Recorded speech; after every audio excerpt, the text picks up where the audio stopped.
जो पहला सवाल है वह राहुल जी ने किया हुआ है और उन्होंने सतगुरु रविदास महाराज जी के जीवन एवं कृतित्व जीवन परिचय से संबंधित है। और अलग अलग विद्वानों की जब हम विचारधारा को पढ़ते हैं तो उसमें कई शंकाएं उत्पन्न होती हैं। जो पाठक है उसको ये समझना बहुत मुश्किल हो जाता है कि कौन सी चीज़ सही है कौन सी नहीं है। ये एक शोधार्थी की पहचान है। तो उन्होंने प्रश्न किया है कि सतगुरु रविदास महाराज जी ने जब निर्वाण प्राप्त किया, जब ब्रह्मलीन हुए, तो उनकी जो ज्योति जो समाने की क्रिया थी प्राकृतिक थी या किसी के द्वारा उनको शहीद किया गया। इन दोनों के बीच में राहुल जी की दुविधा है।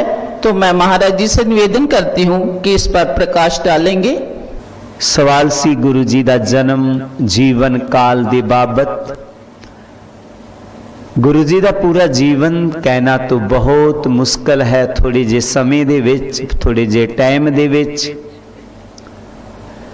इतना जरूरी है कि उन्हों का जन्म 1433 माघ सुदी 15 दुखियां के कल्याण हित परगटे रविदास। उन्हों का जन्म 1433 बिक्रमी नूं होया। 1584 पई चतौड़ में पीड़ झर झर दे कंचन पई ते रव रव मिलियो शरीर।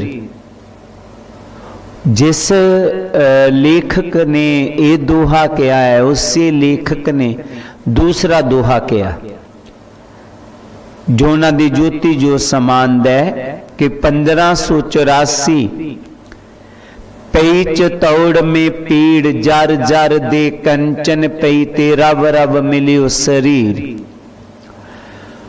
गुरु जी 1584 च ज्योति ज्योत समाए।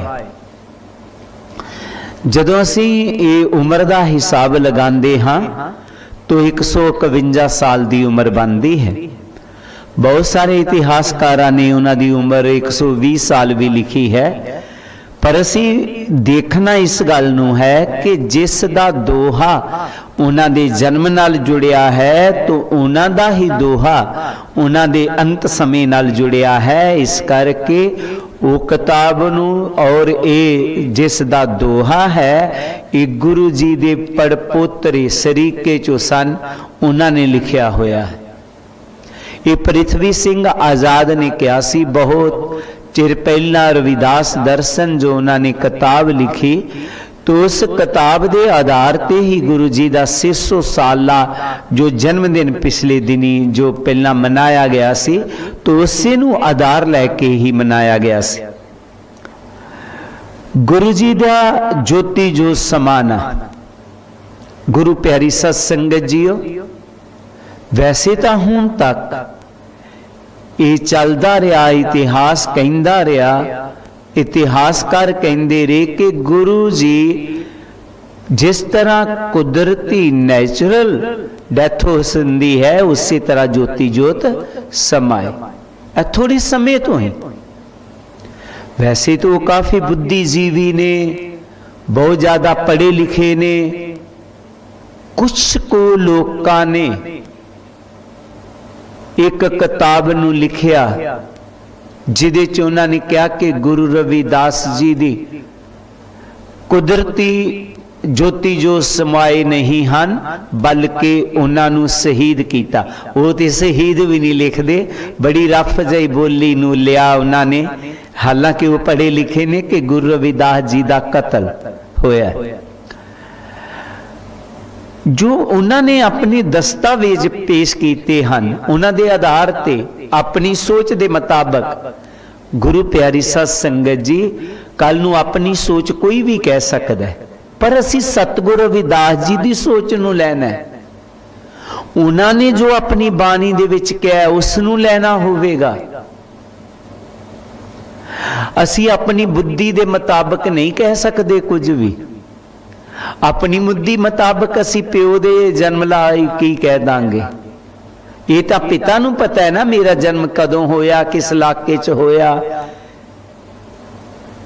इसी तरह सतगुरु जी नूं पता है ते उन्हां दी अपनी बाणी ये गल कहंदी है कि रविदास चमार उस्तत करे, हर किरत निमख एक गाए, पतत जात उत्तम पिया चार वर्ण पग आए। गुरु रामदास जी कहंदे ने कि गुरु रविदास जी दे चरना च चारे वर्णा दे लोग आके झुक गए।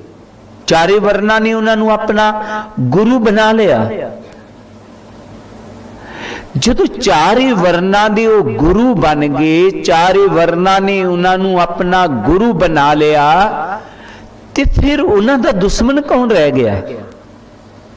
गुरबानी नूं लैके जे देखिया जाए तो उन्हों दा दुश्मन कौन रहा? इत्थे बस नहीं,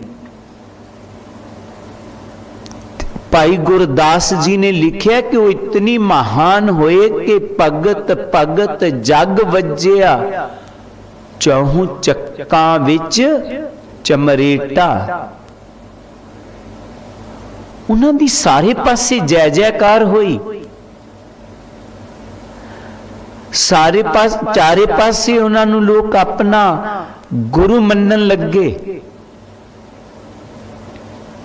इथों तक सतगुरु रविदास महाराज जी ने खुद भी लिख दिता, मेरी जात कुट बांडला टोर टवंता, नित ही बनारसी आस पासा, अब विपर प्रदान करे डिंडौर, तेरे सरनाए रविदास दासन दास। सतगुरु रविदास जी खुद अपनी बाणी विच कह रहे ने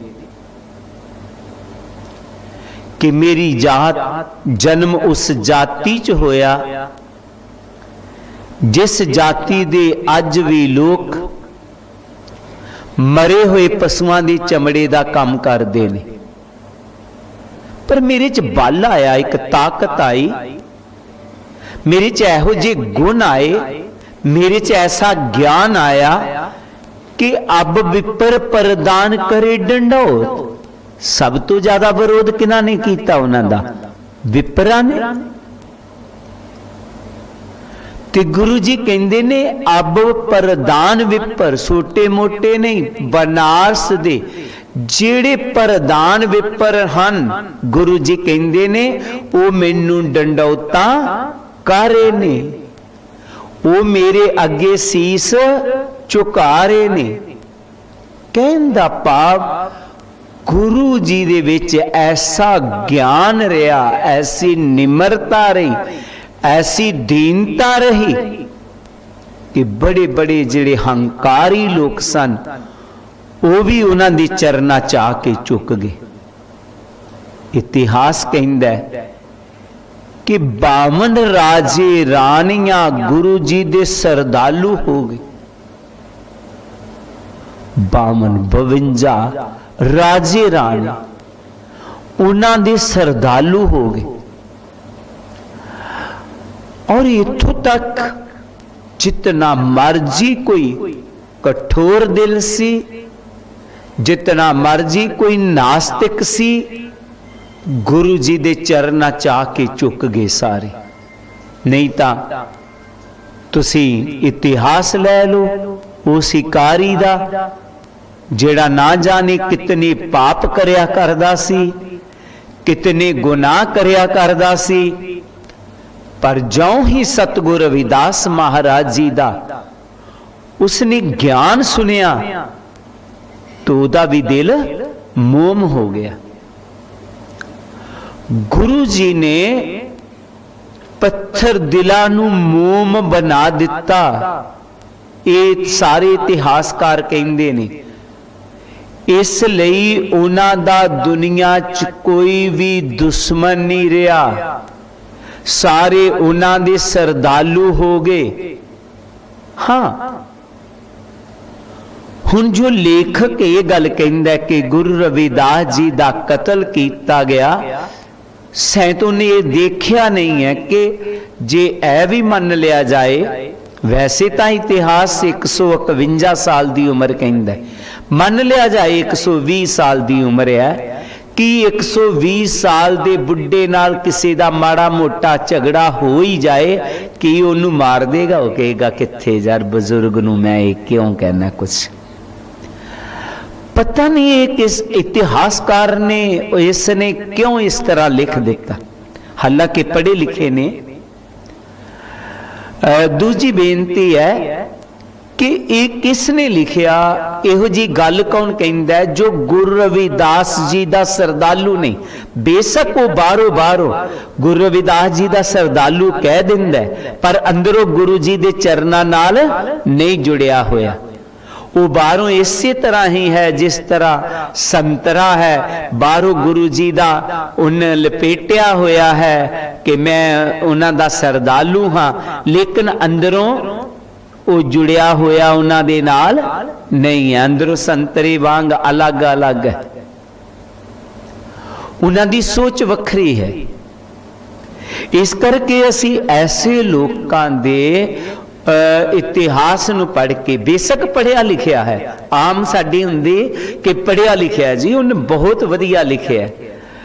बाबा साहेब अम्बेडकर ने एक गल आखिर दे टाइम ते कही, वो रोपे जदों ते उन्हां दा एक साथी उन्हां दे कोल बैठा होया सी, उन्हें कहा कि बाबा साहेब तुसी रो क्यों रहे हो? तो बोले कि मैनू पढ़े लिखे लोगों ने धोखा दिता है।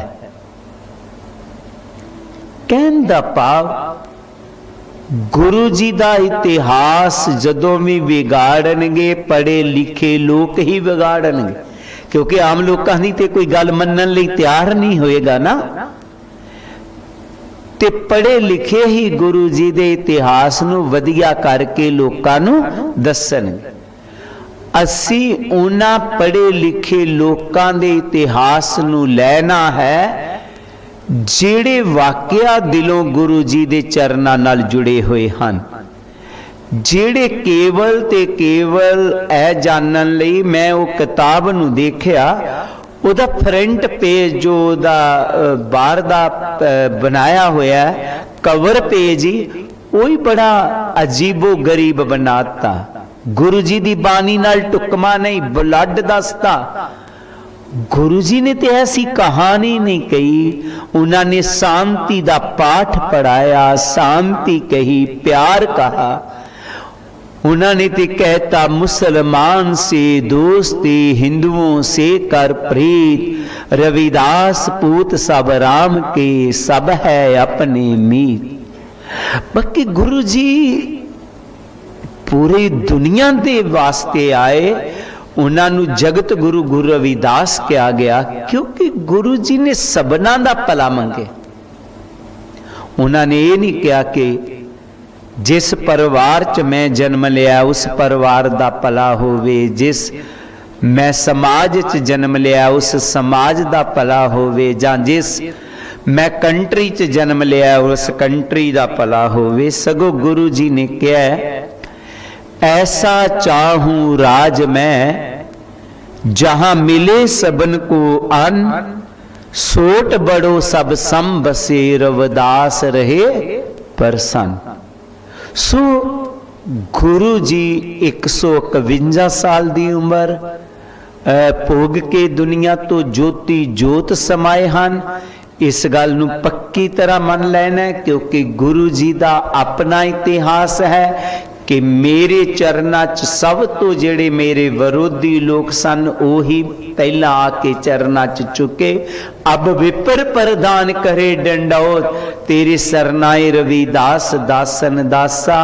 गुरु रामदास जी ने कह दिता कि 4 वर्ण पे पग आए।